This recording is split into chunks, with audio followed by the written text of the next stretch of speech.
dan puan-puan, izinkan saya seterusnya membawa tuan-tuan dan puan-puan kepada reka bentuk kurikulum 2027. Penerangan saya selepas ini akan memperlihatkan perbezaan antara kurikulum sedia ada dan kurikulum baru. Jadi mesti ramai yang tertanya, so apa bezanya? Kalau tak ada beza, boleh baliklah. Tapi apa beza yang kita nak nyatakan pada hari ini dan mesti diambil perhatian yang serius dan susul tindak oleh masyarakat selepas ini. Baik. Untuk makluman yang lain, bukan yang dalam dewan ini barangkali, yang lain yang sedang mendengar, kurikulum yang sedang pakai pada masa ini adalah kurikulum berasaskan standard. Kita namakan sebagai kurikulum standard sekolah rendah dan kurikulum standard sekolah menengah. Kurikulum ini menetapkan sasaran yang harus dicapai oleh murid dalam pengetahuan, kemahiran dan nilai tertentu dan tahap tertentu. Namun, trend kurikulum bagi negara seperti Singapura, Finland, Perancis, Kanada dan Amerika Syarikat adalah berfokuskan kepada kompetensi bagi memenuhi keperluan dan tuntutan perubahan kehidupan. Kurikulum berorientasikan kompetensi ini menekankan keberhasilan proses pembelajaran yang holistik dan membolehkan murid mengaplikasi pengetahuan, kemahiran dan sikap berasaskan standard yang telah ditetapkan. Kurikulum berorientasikan kompetensi menggalakkan pembelajaran aktif murid, menyediakan pengalaman pembelajaran dan penilaian yang lebih otentik serta bermakna. Kurikulum ini juga dapat memenuhi keperluan industri dan meningkatkan kebolehpasaran murid. Fokus utama adalah kepada proses pembelajaran yang membekalkan pengalaman, pembelajaran dan kehidupan, bukan semata-mata keputusan di akhir. Justru kurikulum persekolahan 2027 akan menggabungkan kedua-dua pendekatan ini dalam pembangunan bagi melahirkan murid yang berpengetahuan dan kompeten serta mencapai keseimbangan yang optimum dalam memberikan pendidikan yang berkualiti. Jadi ini adalah reka bentuk kurikulum persekolahan 2027. Are you still with me? Buku surat 9. Baik. Tuan-tuan dan puan-puan, itu yang pertama. Yang kedua, sukacita untuk saya umumkan bahawa kurikulum persekolahan 2027 direka bentuk dengan bermatlamatkan melahirkan insan sejahtera. Ya.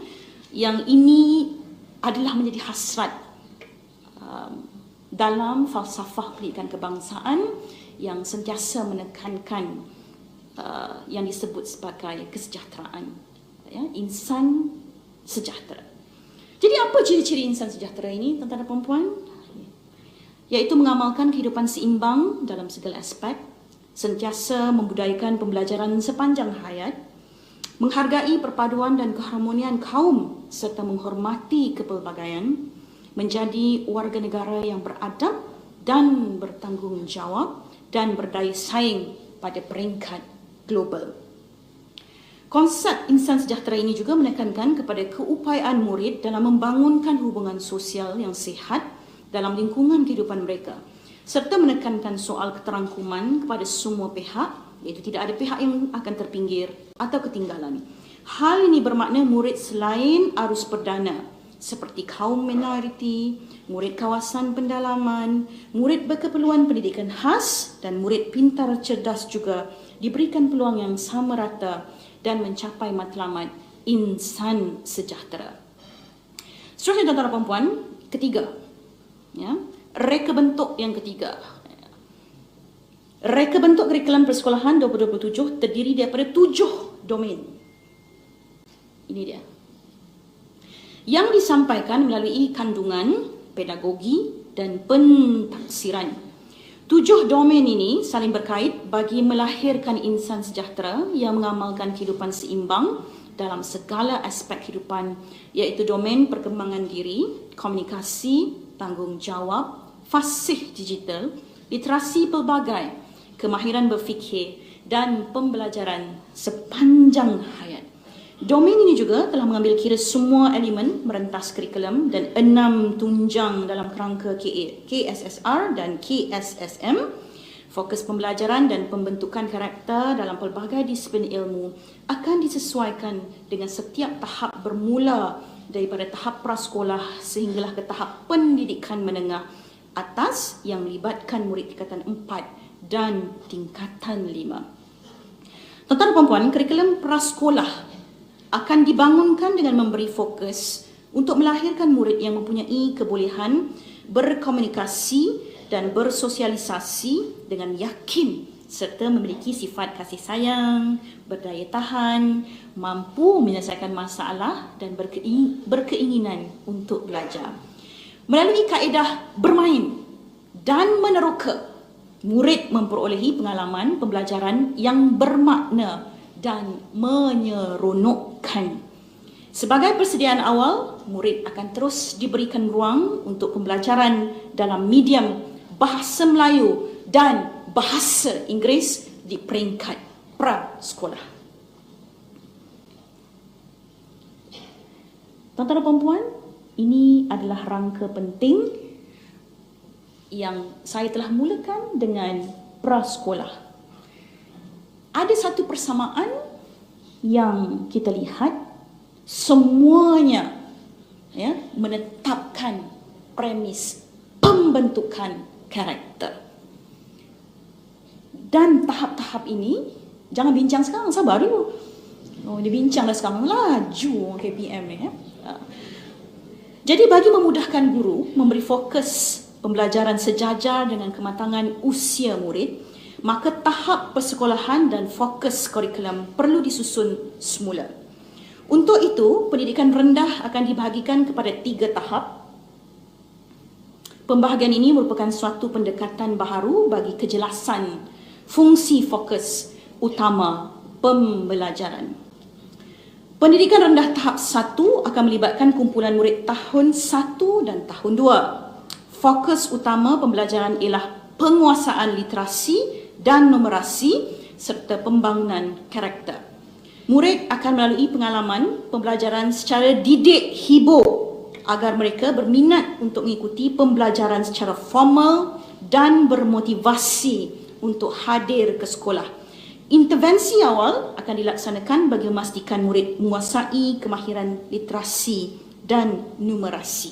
Itu tahap 1 yang melibatkan tahun 1 dan tahun 2. Pendidikan rendah tahap 2 melibatkan kumpulan murid tahun 3 dan tahun 4. Fokus utama pembelajaran adalah kepada penguasaan kemahiran, mengaplikasi pengetahuan untuk menyelesaikan masalah serta pembangunan karakter.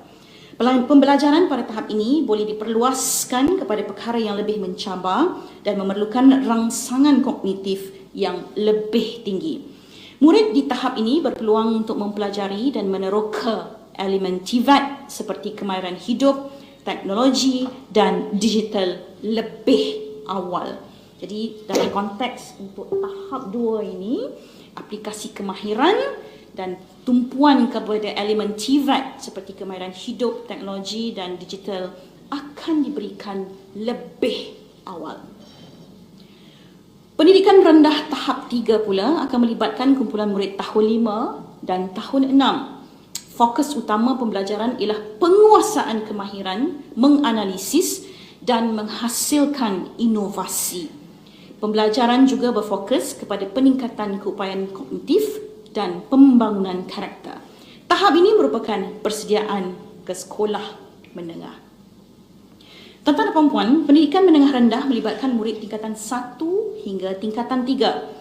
Murid diberi peluang meneroka pelbagai bidang ilmu dan didorong mengenali minat dan potensi diri termasuk perkembangan bakat dan pembentukan karakter.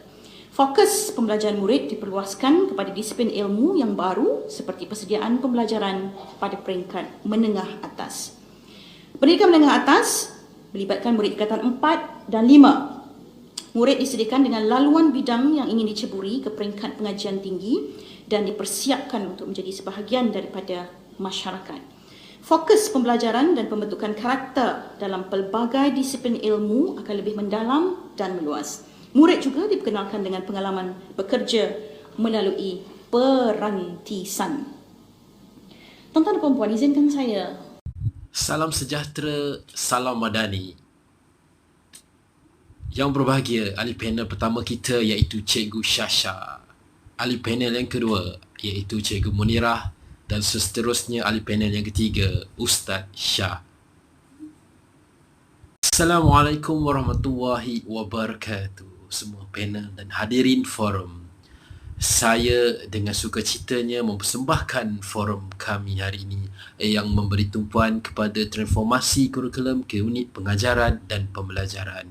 Transformasi kurikulum merupakan isu yang sentiasa relevan dalam bidang pendidikan. Dan dalam sesi forum ini, kita akan menyelami peranan, cabaran dan peluang yang timbul seiring dengan transformasi ini. Mari kita berkongsi pandangan, pengalaman dan pemikiran tentang bagaimana kita dapat memanfaatkan transformasi kurikulum ini untuk meningkatkan kualiti pengajaran dan pembelajaran di seluruh negara. Tanpa buang masa, kita akan meneruskan soalan pertama kita kepada ahli panel iaitu Cikgu Syasha. Soalannya berbunyi begini ya, Cikgu Syasha. Bagaimana anda melihat peranan guru dalam menyusun unit pengajaran dan pembelajaran mengikut transformasi kurikulum kebangsaan? Silakan Cikgu Syasha ya. Okey, terima kasih Tuan Moderator, Cikgu Ahmad Khairi. Baik, seperti yang kita sedia maklum, guru mempunyai peranan penting dalam menyusun unit pengajaran dan pembelajaran yang mengikuti transformasi kurikulum kebangsaan. Guru perlulah memahami dengan jelas objektif dan struktur kurikulum baru serta menyelaraskan dengan keperluan dan kemampuan pelajar, tahap kemampuan pelajar tersebut. Sebagai contoh, guru boleh melibatkan teknik pengajaran yang lebih interaktif dan berpusatkan pelajar untuk memenuhi matlamat pembelajaran yang telah ditetapkan. Terima kasih diucapkan kepada ahli panel kita yang pertama iaitu Cikgu Syasha dengan jawapan yang sangat-sangat bermakna untuk kita lah. Seterusnya kita akan menanyakan soalan kedua kepada ahli panel iaitu Cikgu Munirah. Okey, Cikgu Munirah ya. Macam inilah. Okey, dengar ya Cikgu Munirah. Di mana soalannya, adakah terdapat cabaran yang dihadapi oleh guru dalam menyusun unit pengajaran dan pembelajaran mengikut transformasi kurikulum? Silakan Cikgu Munirah ya.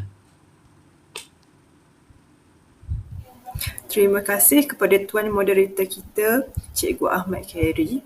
Ya, terdapat beberapa cabaran yang dihadapi oleh guru. Salah satunya ialah memahami sepenuhnya konsep dan penekanan baru dalam kurikulum. Guru juga mungkin mengalami kesukaran dalam menyesuaikan bahan dan sumber pembelajaran yang sesuai dengan kurikulum yang baru serta memastikan keserasian dengan keperluan pelajar. Itu dia jawapan daripada ahli panel kedua kita. Sangat padat jawapan yang diberikan daripada Cikgu Munirah sebentar tadi ya. Okey, seterusnya kita akan menanyakan soalan kepada ahli panel ketiga kita iaitu seorang ustaz dan juga cikgu. Okey, soalan dia begini Cikgu ataupun Ustaz Shah lah. Bagaimana guru dapat mengintegrasikan teknologi dalam penyusunan unit pengajaran dan pembelajaran yang mengikuti transformasi kurikulum? Silakan ya Ustaz ya. Okey, bismillahirrahmanirrahim. Terima kasih kepada Tuan Moderator kita yang berbahagia, Cikgu Ahmad Khairi.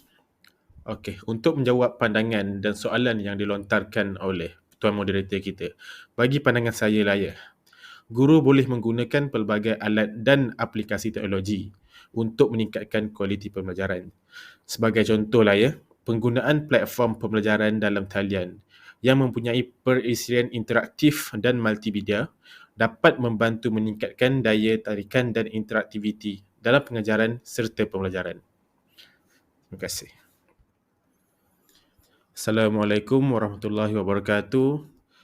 Okey, untuk sesi kedua kita pada hari ini, saya selaku moderator, saya ingin memperkenalkan barisan panel. Yang pertama iaitu Cikgu Azian, yang kedua Cikgu Shasha dan yang ketiga Cikgu Aniza. Okey. Soalan saya yang pertama kepada Cikgu Azian lah ya. Adakah terdapat strategi pengajaran yang efektif yang boleh digunakan oleh guru dalam melaksanakan kurikulum yang baru? Okay, silakan Cikgu Azian. Terima kasih kepada Tuan Moderator kita, Al-Fadhil Ustaz Shah. Okey, selaras dengan matlamat kurikulum, terdapat beberapa strategi yang efektif seperti pembelajaran berpusatkan pelajar, kolaborasi antara pelajar, pengajaran berdasarkan projek dan penggunaan aktiviti berasaskan masalah. Selain itu, strategi ini juga dapat merangsang pemikiran kreatif dan kreatif pelajar serta memperkukuhkan pemahaman terhadap konsep yang diajarkan oleh guru. Baik, terima kasih kepada Cikgu Azian atas pandangan dan jawapan yang bernas lah saya anggap. Okey, untuk soalan saya yang kedua pula, saya ajukan kepada Cikgu Shasha. Bagaimanakah penglibatan pelajar dapat dipertingkatkan dalam pembelajaran yang berasaskan transformasi kurikulum? Silakan Cikgu Shasha. Baik, terima kasih Al-Fadhil Ustaz Shah. Pelibatan pelajar dapat dipertingkatkan melalui pelbagai kaedah seperti penggunaan teknologi, pembelajaran berpusatkan pelajar, projek kumpulan dan pembelajaran berdasarkan pengalaman ataupun berdasarkan masalah. Guru juga boleh beri penekanan kepada pembelajaran aktif yang dapat dorong pelajar untuk cari, meneroka dan juga membuat penemuan sendiri. Baik, terima kasih kepada Cikgu Shasha atas penjelasan yang panjang, lebar dan kita anggapnya sebagai satu informasi yang baguslah untuk kita sebagai guru ini untuk kita pertimbangkan dan mengambil langkah-langkah yang penting untuk kita terapkan dalam nilai murid. Okey, soalan saya yang terakhirlah kepada Cikgu Aniza. Apakah langkah-langkah yang boleh diambil oleh pentadbir sekolah untuk menyokong dan mempercepatkan proses transformasi kurikulum kepada unit pengajaran dan pembelajaran? Silakan Cikgu Aniza.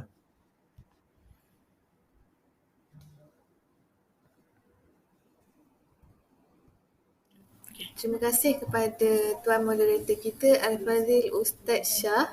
Okey, berkenaan dengan langkah-langkah yang boleh diambil oleh pihak pentadbir sekolah, pihak pentadbir sekolah perlu memainkan peranan penting dalam menyokong dan mempercepatkan proses transformasi kurikulum ini. Pihak pentadbir sekolah juga boleh menyediakan latihan dan bengkel untuk memperkenalkan kurikulum baru kepada guru dan menyediakan sumber dan peralatan yang diperlukan serta menyokong inisiatif-inisiatif yang bertujuan untuk meningkatkan kualiti pengajaran dan pembelajaran di sekolah. Ya, okey, baik. Terima kasih kepada Cikgu Aniza atas pandangan beliau atas kepada langkah-langkah yang boleh diambil oleh pentadbir sekolah. Saya fikir setakat ini sajalah forum kita kerana waktu tidak mengizinkan kita. Okey, sebagai penutup, saya ingin mengucapkan terima kasih kepada semua panel dan hadirin yang telah menyumbangkan pandangan dan pengalaman yang berharga dalam forum ini. Transformasi kurikulum ke unit pengajaran dan pembelajaran adalah proses yang kompleks dan penting dalam membangun pendidikan negara kita. Dengan kerjasama dan pemikiran yang kreatif, saya yakin kita dapat memanfaatkan peluang yang ada untuk memastikan pendidikan negara kita terus maju ke arah yang lebih baik. Terima kasih sekali lagi kepada semua yang terlibat dan mari kita terus berusaha untuk memperbaiki sistem pendidikan kita demi masa depan generasi kita. Setakat ini sajalah daripada kami semua. Terima kasih.